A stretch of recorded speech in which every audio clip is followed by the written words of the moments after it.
महाभारत काल की यह कथा हमें वह समय याद कराती है जब कुरुक्षेत्र युद्ध चल रहा था। यह युद्ध का 17वां दिन था और राजकुमार युधिष्ठिर तथा कर्ण के बीच युद्ध हो रहा था। सभी को इस युद्ध से बेहद उम्मीदें थी कि तभी शस्त्र विद्या में माहिर रहे कर्ण ने युधिष्ठिर पर एक जोरदार वार किया। एक के बाद एक करके कर्ण के सभी वार युधिष्ठिर पर भारी पड़ते गए और वह बुरी तरह से घायल हो गया।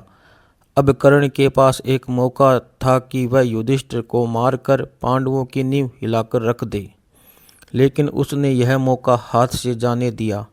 आखिर क्यों? कर्ण ने युधिष्ठिर पर सिर्फ इसलिए वार नहीं किया क्योंकि उसने पांडवों की माता कुंती को यह वचन दिया था कि चाहे कुछ भी हो जाए वह उनके किसी भी पुत्र को जान से नहीं मारेगा, और यही कारण था कि न चाहते हुए भी कर्ण ने युधिष्ठिर को जीवित ही जाने दिया। जब अनुज, नकुल तथा सहदेव ने अपने श्रेष्ठ भ्राता राजकुमार युधिष्ठिर की यह हालत देखी तो शीघ्र ही उन्हें तंबू में ले गए, जहां उनकी मरहम पट्टी के सभी इंतजाम किए गए। तब तीनों भाई तंबू में थे तो बाकी दो भाई अर्जुन तथा भीम अभी भी युद्ध में शत्रुता के सेना से संघर्ष कर रहे थे। अचानक ही अर्जुन को राजकुमार युधिष्ठिर की अनुपस्थिति का एहसास हुआ। उन्होंने भीम से इस बारे में पूछताछ की। तब भीम ने बताया कि किस तरह से कर्ण तथा युधिष्ठिर के बीच हुए द्वंद्व युद्ध में भ्राता युधिष्ठिर घायल हो गए, जिसके बाद उन्हें विश्राम करने के लिए ले जाया गया है। तभी भीम ने अर्जुन से कहा कि वह शत्रुओं को अकेले ही संभाल लेंगे और अर्जुन से आग्रह किया कि भ्राता युधिष्ठिर के पास जाएं, उनके स्वास्थ्य का ब्यौरा ले। आज्ञा अनुसार राजकुमार अर्जुन उस तंबू की ओर चले दिए जहां युधिष्ठिर घायल अवस्था में पीड़ा से जूझ रहे थे। तंबू में लेटे हुए युधिष्ठिर ने अचानक ही अपने अनुज को अपनी ओर आते देखा। अर्जुन को देख उनकी खुशी का ठिकाना न रहा। वह समझ गए कि हो ना हो अर्जुन युद्ध में कर्ण पर विजय प्राप्त कर उनके पास खुशखबरी लेकर आ रहे हैं।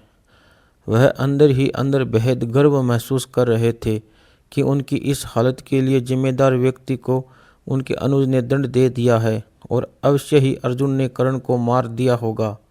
लेकिन युधिष्ठिर सत्य से अनजान थे। तंबू में प्रवेश करते ही अर्जुन ने ज्येष्ठ भ्राता को प्रणाम किया और उनसे उनके स्वास्थ्य के बारे में पूछा। लेकिन इससे ज़्यादा तो युधिष्ठिर इस बात को सुनने के लिए ज़्यादा उचेतित हो रहे थे कि अर्जुन ने कर्ण को मारा या नहीं। लेकिन तभी राजकुमार अर्जुन द्वारा वहां आने का असली कारण व्यक्त किया गया। उन्होंने बताया कि कैसे भीम ने युधिष्ठिर के घायल होने की खबर सुनाई, जिसके बाद वह दौड़े दौड़े उनकी स्थिति का ब्यौरा लेने आ गए। अर्जुन के मुख से सच्चाई सुनते ही युधिष्ठिर अपना आपा खो बैठे। वह सच उनकी भावनाओं को ठेस पहुंचा रहा था। उन्होंने ऐसा महसूस हुआ मानो कोई उनके सम्मान को तीर के समान चीरता हुआ जा रहा हो। वे बेहद क्रोधित हो उठे और बोले, तुम यहाँ केवल मेरे घावों के बारे में पूछने आए हो या फिर उन्हें और कुरेदने आए हो? तुम किस प्रकार के अनुज हो जो अब तक अपने श्रेष्ठ भ्राता के अपमान का बदला नहीं ले सके? युधिष्ठिर के इन कटु वचनों को सुनकर अर्जुन बेहद शर्मिंदा महसूस करने रहे थे, लेकिन युधिष्ठिर का क्रोध शांत नहीं हो रहा था। वह आगे बोले, यदि तुम मेरे लिए इतना भी करने में असमर्थ हो तो तुम्हारे इस गांडीव अस्त्र का कोई लाभ नहीं। उतार कर फेंक दो इसे। अपने प्रिय गांडीव अस्त्र की निंदा सुनते ही अर्जुन के मुख पर निराशा वाले भाव पल में ही क्रोध के साथ बदल गए। वह संसार में किसी भी प्रकार की निंदा सुन सकते हैं, लेकिन उनके गांडीव के बारे में कोई एक भी अशब्द बोले, यह उन्हें बर्दाश्त नहीं था। दरअसल यह अर्जुन द्वारा लिए गए एक वचन का हिस्सा था, जिसके अनुसार कोई भी अपना या पराया व्यक्ति यदि उनके पवित्र प्रिय गांडीव अस्त्र के बारे में बुरे वचन बोलेगा तो वह उसका सिर कलम कर देंगे। यही कारण था कि युधिष्ठिर द्वारा गांडीव की निंदा करते ही अर्जुन ने अगले ही पल अपना गांडीव उठाया और क्रोध भरी आंखों से युधिष्ठिर को मारने के लिए आगे बढ़े।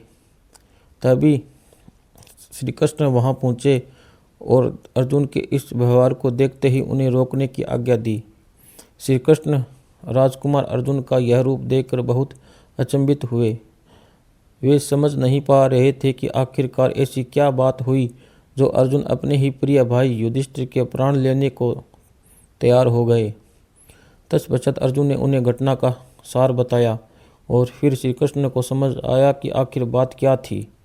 उस समय भगवान कृष्ण ने अर्जुन को समझाया और बोले, हे अर्जुन, मैं तुम्हारे अपने गांडीव के संदर्भ में लिए गए वचन का सम्मान करता हूँ। वचनानुसार तुम्हें अपने ही श्रेष्ठ भ्राता को मार देने का पूरा हक है, परंतु धार्मिक संदर्भों में यह पाप है। लेकिन दूसरी ओर अर्जुन भी अपने वचन से मजबूर थे। उनकी मंशा को और गहराई से समझते हुए श्री कृष्ण बोले, अर्जुन, यदि तुम्हें अपने वचन को पूरा करना हो तो इसका एक अन्य साधन भी है। माना जाता है कि अपने से बड़ों का अनादर करना उन्हें मृत्यु दंड देने के समान होता है। यदि अभी तुम अपने श्रेष्ठ भ्राता का अपमान करो तो तुम्हारा वचन पूरा हो जाएगा। श्री कृष्ण की आज्ञा अनुसार अर्जुन ने अगले ही पल युधिष्ठिर का तिरस्कार किया।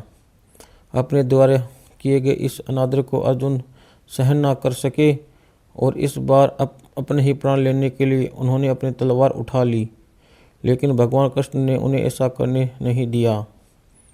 उन्होंने अर्जुन को बताया कि कैसे खुद के प्राणों का अंत करना यानी कि आत्मदाह करना शास्त्रों में अधर्म माना जाता है और पांडवों द्वारा अधर्म के मार्ग पर चलना एक बहुत बड़ा पाप एवं अन्याय साबित होगा। इसलिए उसे धर्म का मार्ग चुनना चाहिए।